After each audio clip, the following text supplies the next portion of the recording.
Setiap pagi, kota ini terbangun dengan pola yang sama. Jalanan dipenuhi kendaraan yang beriringan. Pasar mulai dipadati pembeli yang membawa pulang barang kebutuhan harian. Sebagian besar terbungkus dalam kantong sekali pakai. Dalam aktivitas yang tampak biasa itu, kita tidak lagi memikirkan barang-barang yang hanya digunakan dalam hitungan menit. Plastik pembungkus makanan, botol minuman, sedotan, dan kemasan lainnya. Tanpa sadar, rutinitas yang dibentuk oleh efisiensi dan kenyamanan telah menciptakan aliran yang stabil dan terus tumbuh. Dan hampir seluruhnya bersumber dari rumah tangga, warung makan, sekolah, serta berbagai sektor informal yang beraktivitas setiap hari. Hal-hal yang kita dambakan sebagai hal yang berguna, berakhir dan berubah status menjadi sampah.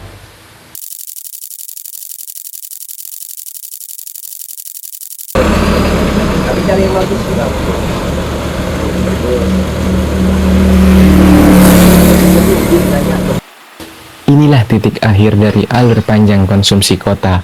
Di tempat ini, sekitar 300 meter kubik sampah diturunkan setiap harinya oleh lebih dari 54 unit truk pengangkut dari berbagai wilayah. Sampah datang dalam berbagai bentuk, sisa makanan, kemasan, limbah rumah tangga, dan bahan-bahan lain yang telah melewati fungsi awalnya. Di tengah tumpukan yang terus bertambah, ada kelompok masyarakat yang menggantungkan hidup dari apa yang orang lain buang. Bagi sebagian orang, tumpukan ini adalah warisan yang bernilai sebagai sumber penghasilan. Tapi bagi lingkungan dan generasi mendatang, ia menyimpan potensi persoalan yang lebih besar, menjadi warisan yang akan terus diwariskan oleh generasi ke generasi. Ketika limbah bercampur dan membentuk massa yang terus menekan ruang tanah, kontaminasi menjadi tak terhindarkan, baik yang tampak secara fisik maupun yang tidak terlihat sama sekali. Disinilah jejak plastik kecil bermula, menunggu waktu untuk berubah menjadi bentuk yang lebih halus, lebih tersembunyi, dan lebih sulit dikendalikan. Banyak yang berpikir, kemana sampah ini akan pergi? Entah, apakah ia akan kembali kepada pembuangnya dalam bentuk yang tak terduga.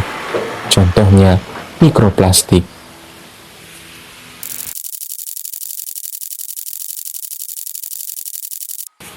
Di sekitar kawasan pembuangan, sejumlah hewan ternak terlihat mencari makan, memanfaatkan sisa-sisa buangan organik seperti kulit buah, sayuran, dan limbah dapur rumah tangga. Namun, di antara sisa makanan itu, tersebar juga potongan plastik, serpihan kemasan, dan sisa pembungkus produk rumah tangga yang sudah tercampur sejak awal. Tanpa disadari, ternak-ternak ini bisa saja turut menelan plastik bersama makanan yang mereka temukan. Seiring waktu dan paparan lingkungan, sebagian besar plastik yang tidak terangkut atau terpilah akan pecah menjadi potongan mikroskopis. Di fase inilah, plastik berubah menjadi partikel mikro yang dikenal sebagai mikroplastik. Mikroplastik ini tidak berhenti di permukaan. Ia terbawa oleh air hujan dan meresap ke dalam aliran lindi, menyebar melalui parit dan kanal terbuka, masuk ke sistem air dan menembus berbagai lapisan ekosistem. Dari permukaan, mikroplastik berpindah ke tubuh ikan dan ternak, bahkan sampai ke hasil pertanian yang menggunakan air tercemar. Beberapa penelitian telah menunjukkan keberadaan mikroplastik di dalam air minum, di dalam organ hewan, dan bahkan dalam tubuh manusia. Ini bukan ancaman yang terlihat secara kasat mata, tapi dampaknya nyata dan menyebar luas. Mikroplastik adalah bentuk pencemaran baru yang tidak menghasilkan bau atau suara, namun terus-menerus mengendap dalam siklus kehidupan yang seharusnya bersih dari bahan buatan yang tak bisa diurai secara alami. Inilah salah satu hal yang akan diwariskan dari sesuatu yang kita sebut sampah.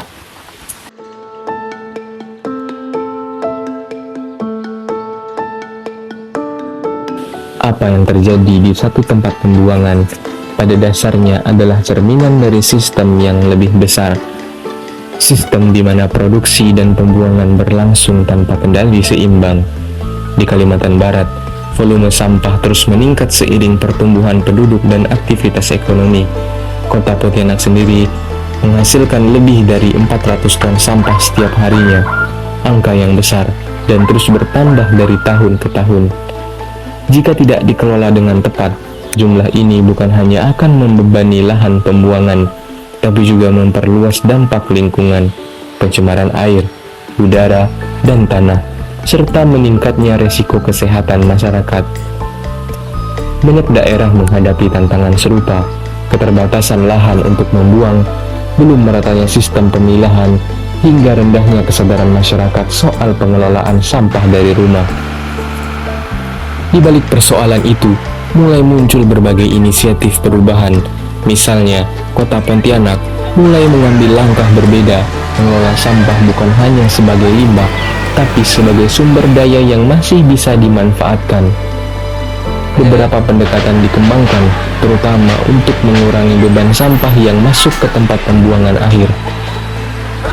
Dari sinilah muncul pendekatan pengelolaan seperti kompos, biogas, maggot, hingga teknologi pemanasan plastik yang bisa menghasilkan bahan bakar alternatif.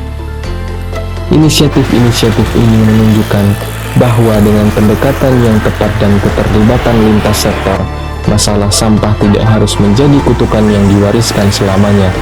Ia bisa berubah menjadi peluang, dan mungkin di titik inilah kita bisa melihat kemungkinan titik balik dari tumpukan warisan menjadi bahan perbaikan. TPST kami itu namanya TPST Edelweiss. Nah, di situ menerima sampah dari pasar. Nah, kita lihat sampah dari pasar kan kebanyakan organik ya. Nah, organik plus kresek lah gitu. Nah, untuk yang organik ini kalau di TPS Edelweiss itu kita olah menjadi 3 bahan. Yaitu yang pertama yang tadi disebut itu dengan sistem biodigester, kita tangkap gasnya. Jadi kita dapat biogas ya. Lalu yang kedua, yang organik ini kita buat menjadi kompos. Yang ketiga, kita dengan produksi ulat manggut. Nah, itu untuk yang organik. Nah, untuk anorganik, kalau botol kita udah tidak nemu lagi, itu udah habis habis di tingkat pemulung. Nah, yang jadi masalah adalah kresek. Nah, kresek kalau di tempat kami di TPST itu kita olah dengan sistem pirolisis itu menjadi minyak bakar. Nah, dua material ini baik yang organik maupun anorganik ini itu skala kecil sekitar 3 ton itu. 1,5 sampai 3 ton tergantung timbulan sampahnya. Nah, kami kedepannya Pontianak insya Allah prototip ini kita anggap yang ini prototip ya, skala 1,5 sampai 3 ton. Nah, sebesar 300 ton itu di TPA nantinya akan kami bangun pabrik pengolahan sampah. Nah, itu bermula dari prototip ini. Melalui pembuatan kompos, sampah seperti sisa makanan dan daun-daunan dikumpulkan, difermentasi, dan dijadikan pupuk alami untuk keperluan pertanian dan taman kota. Lewat biodigester, di mana limbah dapur dipilih, lalu dicacah menggunakan mesin giling, kemudian dialurkan ke dalam ruang tertutup tanpa oksigen, menghasilkan gas metana yang dapat digunakan sebagai energi alternatif untuk memasak. Ketiga, menggunakan maggot atau larva lalat tentara hitam yang mampu menguraikan limbah organik dengan cepat dan efisien. Larva juga yang dihasilkan bisa menjadi pakan ternak yang bergizi tinggi. Sementara itu, untuk limbah anorganik yang tidak memiliki nilai daur ulang tinggi, seperti kantong plastik kresek yang tipis dan ringan, diperkenalkan teknologi pirolisis, yakni proses pemanasan suhu tinggi tanpa udara yang mengubah plastik menjadi bahan bakar cair, mulai dari jenis yang menyerupai bensin, minyak tanah, hingga solar.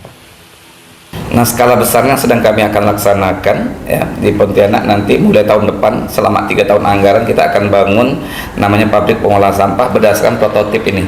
Jadi 4 hal itu sampah ini akan kita produksi menjadi 4 hal tersebut, yang mana nantinya sampah-sampah ini semuanya nanti akan memiliki nilai ekonomis. Jadi nanti tidak lagi dengan sistem kumpul angkut timbun ya, ke depannya itu nanti sistemnya kumpul, kurangi dulu di tingkat masyarakat, ya, baru kita olah. Nah, olah inilah 4 hal tersebut. Nah, tadi dikatakan dikembangkan, kami akan kembangkan untuk skala nanti 300 ton. Jumlah timbulan Kota Pontianak saat ini 411 ton, ya.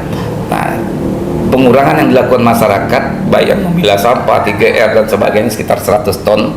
Dan berarti masuk di TPA kami itu sekitar 300 ton. Nah, 300 ton ini akan kami olah nanti sampahnya menjadi 4 hal tersebut. Mudah-mudahan nanti sampah di Kota Pontianak tidak akan menjadi masalah lagi. Malah Pontianak akan kekurangan sampah, ya. Bisa jadi kami nanti akan ngimport ya namanya.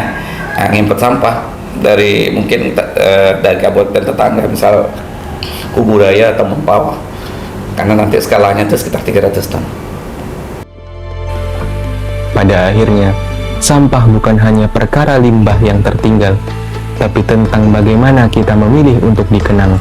Apakah kita akan dikenal sebagai generasi yang mewariskan tumpukan masalah, atau sebagai mereka yang mulai membereskan satu persatu dengan keberanian dan kesadaran? Setiap langkah kecil menuju perubahan adalah bagian dari sejarah baru, dan sejarah itu sedang kita tulis hari ini dari rumah kita sendiri.